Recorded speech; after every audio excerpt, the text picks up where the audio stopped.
Here's OGS Zenio. And we have our Protoss player. HongUn Prime. The map is Scrap Station. HongUn Prime. That's right. Nexus hotkeyed on 16789. That's interesting. Take a look at our guy over here. Hotkeying the hatchery at 4. I think the best is probably to put it on 5. But then again, actually, you know I what? do put my hatchery on 4, my first hatchery. Really? Yeah. But actually, my hands are bigger than yours, so. That's true. Your hands are bigger than mine. I You have those monkey hands. I have hands the size of baseball mittens. Yeah. When you make a fist, your fingers wrap around to the front again. Early probe here. Now note the pylon placement down here on the low ground. Very interesting. It's a good spot. You know, he's going to scout quickly, see how quick the pool is, and probably just go Nexus first. And if he scouts a quick pool, probably throw up a forge and a gateway. Yeah. So let's see. What's he going to see? Not much you could scout for when you see the Zerg. Although we did have an early pool that last game, which was interesting. On this map, early pool is downright deplorable. It is so far away. Oh, he throws up a gateway instead of the quick expansion. Now, take a look here. He's going to block the hatchery. It's very frustrating as a Zerg player when that happens. Yeah, the units, the worker units in this game kind of slide, as you can see. Yeah, like just on slides. ice skates. Yeah, it's like the ground is slippery underneath them. So like it's ice level in a Mario game. It's extremely, extremely hard to actually catch up, even when they turn on waypoints. Oftentimes, you just kind of slide past them. It makes it actually almost impossible to catch. Yeah. The probe with the drone. And notice he brings on a second drone here, and there is actually microtactics you can use to catch this. Zenio not doing it exactly right, but very, very close. And then he makes the pylon and pieces out. Attacking the 2 drones here. Very unoptimal. That's got to be frustrating because he really wants to get this expansion up, and this is a tactic he can use in Starcraft 1 as well. It's very strong, and he'll probably cancel it. Yep, and he's going to do it again. Yeah, I'm almost surprised he canceled it, and I'm quite surprised that 2 drones have attacked that nonstop, losing a lot of mining time. Okay, he is inside Zenio's head right now. This is just stressing Zenio out. Yeah, Zenio cannot be happy here. Yeah, this is some serious mind game stuff. He's probably going to go home and start practicing Terran if he loses this game, man. This is frustrating for a Zerg player. Finally, the Lings get there. Let's see if he makes another pylon. He does, and books it out of there. He should have sent 1 Zergling after that Ling. That's standard. This happens all the time to Zerg players. Yeah, one Zergling after that probe can really, you can hunt it down and take it out, and at least give the Protoss some losses for that. So our Protoss player playing way better than his opponent, and actually he's going to get a Zealot and a Sentry. This is a very interesting build. Yeah, it is very interesting, but okay, yeah, I see what's going on. He's basically just going to expand behind this. He's getting to tech and kind of expand at the same time. He's delayed the Zerg hatchery so much, he realized that no sort of cheese was coming. Zenio got kind of a late gas, really. That's, I think, what he was mostly checking for, making sure that no speed was going to be up or roaches. So this is going to be a very safe expansion here by HongUn. To be honest, this game has been such a wreck from the start for the Zerg. I mean, the Zerg actually started out in such a bad position. You could see, we don't normally see some of these pro gamers show too much emotion, but he was definitely showing in that second game he was upset with himself. Yeah. I mean, you even saw his head on the table after game 1. Yeah. Clearly not a happy guy. Well, it's such hard work to get this far in the tournament. So much pressure, so much money on the line. And this is kind of interesting. What we just saw on the Zerg ramp was 2 queens blocking that probe. And that has to kind of set HongUn off. Like, why are there 2 queens sitting here on no creep blocking? It's obviously we see it's roaches, and he even has a spine crawler up, strangely enough, despite never being any signs of attack. Yeah, I don't agree with the spine crawler. You see buildings like this, you're not expecting to see anything like a 4-gate or something like that. But speed being made and a roach. Interesting. Okay. I think he's predicted roach. Perhaps. He could go Phoenixes or he could go Void Rays. Yeah, Phoenixes actually are a good call on this map as well, as you said. They're just, this map is so good for mutas because the mains are so close, but the attack path is so long. It makes it a very good muta map. But just the fact that no layer has been started yet, just started right now as we see on the production tab, Phoenixes are actually going to maybe be able to just win the game straight up. You go over, you immobilize the queens and kill them when you have about 4. And then you just start hitting drones and overlords, and it just gets really gross for Zerg. He spotted it. He knows it's coming. This is going to give him some time to prepare. Absolutely. This is very good for him that he did scout it. Definitely going to make some Phoenixes, I think. After it gets scouted and you make Void Rays, you kind of feel silly when you get over there and there's stuff to stop them. No, you can't get Void Rays. They're just going to get Hydras and shoot them down. Yeah, yeah. Void Rays they have to be a surprise against Zerg. Yeah, definitely. I think in general, Void Rays are kind of the surprise unit. In PvT, you can, if you get ahead, far enough ahead, you can get 3 Stargates. Kind of like we see in old school PvT in Starcraft 1. Yeah. You just start pumping out Void Rays, and you can really get ahead like that. But if you see the Void Rays coming, you can do the necessary preparation. And in fact, we saw Void Rays used as a surprise against Hydra as well. It was like, surprise, I still have gas.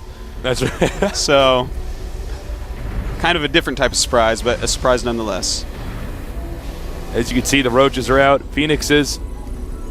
4 is the good number to attack with. Yeah, when you get 4, you can start actually, nailing queens. If you only have 2, you're just like bruising a queen when you pick it up. But with 4, you can actually do a lot of damage, and it also gives you more energy to actually lift things up. And going after drones instead, I kind of like this. Hurt the economy, make him lose mining time, and start damaging some Obies. Look at that, a lot of queens out. And he's going to want to get Overlord speed asaply, as we see in the production tab he is in fact doing. And no queens here to block. No queens at all. He's continuing to make Phoenixes as well. Now throwing up gateways, so he's going to transition into Warp Gate. Yeah, I really like this play. The Phoenixes are going to force you into Hydra. And really, we see a lot of Protosses go Colossus after this, which I think is the best thing to do, but he's definitely got to get enough gateway units that he can't be killed by some crazy counterattack due to having so many Phoenixes. He's done a great job with these Phoenixes. The Phoenix is easily the most agile unit in the game. Yeah. I mean, you can... This is the ballerina of StarCraft 2. It is. It is the ballerina of the StarCraft 2 air units. You can get anywhere with this thing and deal damage at the same time. The Ham brothers of StarCraft 2. We have Phoenixes just checking, seeing what his opponent's doing. He's going to spot this expansion. Scorpion just doing a little wiggle around. Too bad that Scorpion can't hit air units, man. I know. It would pop. Where does the Scorpion go when the building's done? I've always wondered this. I don't know. That's a good question. That's it. That's the lifespan of a Scorpion. That's it. Maybe he dies. Very nice. It's just so good to kill these drones. Now remember, Zerg make drones and everything else, with the exception of the queen, from the same source, the larva.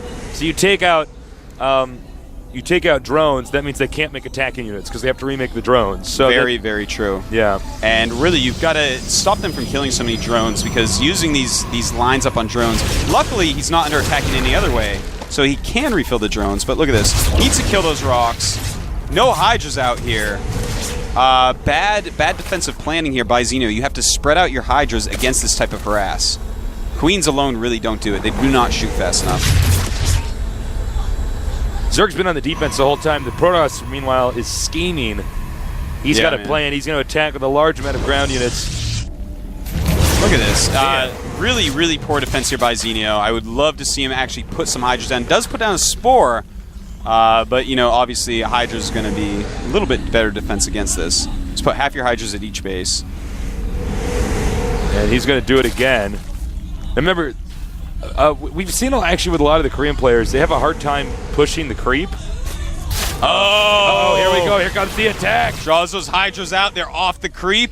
Up comes his Stalker army. And I don't know, man. Zenio's definitely going to lose his third base. And this is going to put him so far behind. He can't even get over here to save it. So nice. HongUn Prime. Kid is sick good. Very impressive. These drones, nowhere to go. We see that he is getting blink and weapon upgrades. Meanwhile, Zenio getting +1/+1 for his ranged ground units and producing some roaches. Roaches, I don't know. Normally, they do follow up with Colossus, but roaches against just like stalkers and sentries, no, that's very bad. He's been doing a great job with the Phoenixes. One thing I was saying earlier is that the Koreans have not been doing a good enough job with pushing the creep tumors out. No. I mean, he should have had creep all the way out here by now, and then the Hydras would have been more mobile. And will the Queen go down? Yes. Queen's taken down. That's going to be a few lost larva injections. And honestly, is the Protoss League losing anything? Not really. He's lost about 1 unit this game total, I believe. Maybe a probe and a Phoenix, but that is just about it. Pretty sick play, man. He's just peeling apart poor Zenio with just, 5 Phoenixes. 5 Phoenixes have basically won this game. We don't even care about the rest of the army. These are doing so much damage, it's unfathomable. Look at that micro, man. That is crazy. And I've lost kind of how many Overlords he's killed at this point in time. Well, we could click on these Phoenixes and take a guess. 6 kills, 6 kills, 6 kills, 3 kills. Oh my god. That's a lot of kills. Yeah. Protoss probably going to expand again. When that gets up and running, he's going to attack again. This expansion finishes. He does have Corruptors out. Zenio is making a lot of units, and Corruptors pretty good against Phoenixes. They have very good range. And he's going to go for the attack again. Remember, Blink is done. The attack upgrade now a +2 charged out here. And with those sentries in there, he's going to take a lot less damage and throw down some force fields as well, of course. Remember, Blink can be used not just offensively, but defensively too. And here we go. And it looks like a very, very close battle, but the Stalkers, too many, moving in now.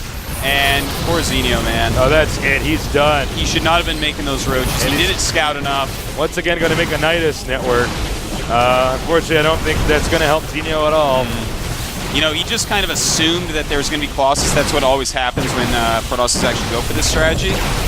But he didn't scout it, and he went Roach with Corruptors, and Roach Corruptor is not that good against Stalkers. We see more force fields going up. The Hydra's doing some decent damage. Hydras can go quite well against Stalkers, but the Roach is not doing anything, just running around behind. And he's going to have to GG it, man. HongUn Prime with a very convincing victory. There we go. That's all she wrote. He's done, man. Too many Stalkers, too little of anything related to Zerg. And it all goes back to that Phoenix harass. Very nice play. And also, of course, here's making another Nidus network. I guess this is what this guy does when he starts to lose the game. Or when he starts to win it. GG. Wow. Yeah, man. HongUn Prime, such a talented, good player. Zenio clearly unhappy with his loss there. But, this is the price we pay for making the wrong unit combinations. Yep. Well played to him. I feel bad. I actually just got a glimpse from the Prime coach. He was going, yes. So he's obviously very happy with that win. We hope you guys submitted some questions some good questions, hopefully. Some awesome questions. Very good questions for Tester, by the way. Congratulations, everyone. Thank you. You passed the Always test. appreciate that. I got to say, the Phoenix control, it's the best Phoenix control you've seen here in the tournament. He did great with the Phoenixes. Peeled Zenio apart. Yeah. Basically just won the game straight up with the Phoenixes. He dealt just so far much ahead with damage. them. Killed so many drones, queens, hydras, overlords. Forced Zenio into tech roots. And Zenio probably had memories of the last game. He's like, oh, if I make too many hydras, those Colossus are just going to kill me. But he didn't scout it out, man. He didn't scout it out. He had Overlord speed. He could have gone in there. The Phoenixes are over in your base killing your drones. Send an Overlord to his base and check out exactly what he's doing. Yeah. But, there were Stalkers there. It is hard to scout against Protoss, so I feel his pain. But at the same time, HongUn Prime, man, definitely a top-notch player. Definitely keep an eye on this guy. And we have some more exciting games coming up. We're only halfway done today. Wow. And I've already overdosed on awesomeness. This has just been so sick. We got to get your stomach pumped during the commercial, man. Yeah, it's too much awesomeness. I heard it's really bad to regurgitate awesome. It's too much awesome for me to handle. Yeah, it really hurts your teeth. It's bad. It's bad for you. But next we have Keeping Wera. Yes. He's going up against Hope Torture, but we were like, who's Hope Torture? Yeah. No, this is Into the Rainbow. Old school StarCraft 1 pro gamer, very talented Protoss player. And he looked playing good. Terran in this game. Yeah. Yeah, man, he looked good both aesthetically and also in the game. That's true. Always considered one of the most pretty pro gamers. And he had a lot of fangirls show up to watch him play, and they looked pretty good too. So this guy is doing pretty well for himself. we're going to go to a commercial, not a commercial, an interview momentarily. Yeah. I'm going to go ahead and interview our winner there, HongUn Prime. Yeah. Hope the questions are good. And hope the answers are better. Ooh, I see what you did there. Yeah. I like that. I like that. That just came right out. Just making funny jokes. Yeah. So, guys, please sign up for our forums. Submit questions. GOMTV.net. And we're signing out now, so we'll be back soon. Enjoy the interview.